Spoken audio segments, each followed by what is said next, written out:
We have covered so far the foot lock and the leg lock. We also came to understand that one technique always works hand in hand with the other, and I can combine them together and switch from one to the other with ease. These two techniques really go well together.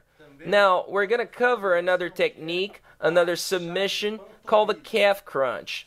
The calf crunch really matches well with the foot and the leg lock. If one technique is good, two are better, and three, well, that's a dream come true. It's like a love triangle. We need to work on these three techniques close together.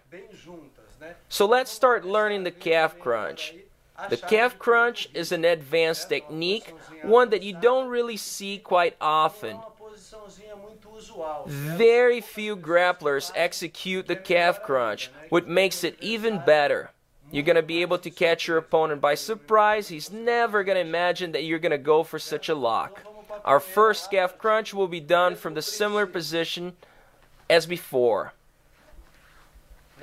Just so you guys can understand what the calf crunch really is, we can compare it to the biceps crunch, a technique that has been banned from jiu-jitsu competition. The difference is that we're going to attack the leg instead of the arm. Elan is going to lay on the mat belly down so I can demonstrate the basics of this technique.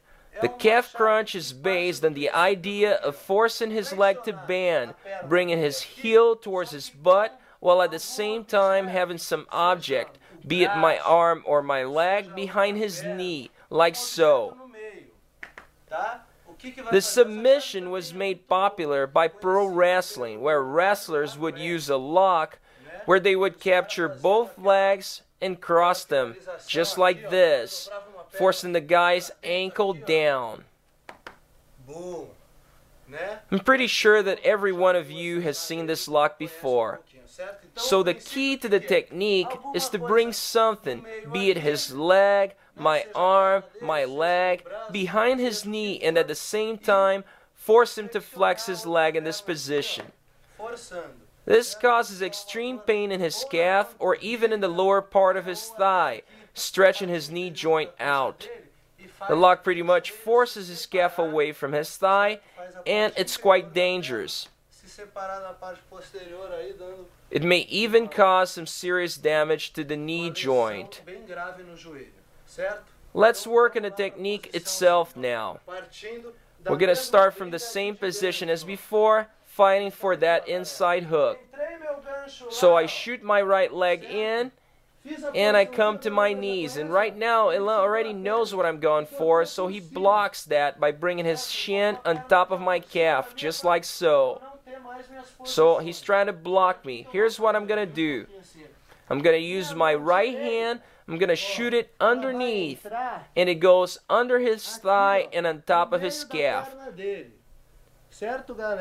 Once I get to this position, I'm going to start to roll. And I'm going to lock my legs in a triangle. I bring pressure with my legs down, and I get the tap. So notice the details of the technique. My hand is behind his calf, my right leg is on top of his ankle, and now I use my left leg on top of everything. I can bring my hand on his thigh, and I apply pressure downward with my leg.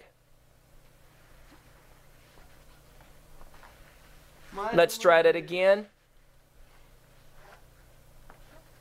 I fight for that inside hook, and I come to my knees. Now my opponent blocks, and he places his shin on top of my calf. Now I'm going to use my right hand. I'm going to shoot it through behind his thigh, on top of his calf. And now I'm not going to move my right leg a whole lot. I'm just trying to lock everything together as I roll. So now, once I get to this position, I may control my collar or place my hand on my thigh, getting the tap here.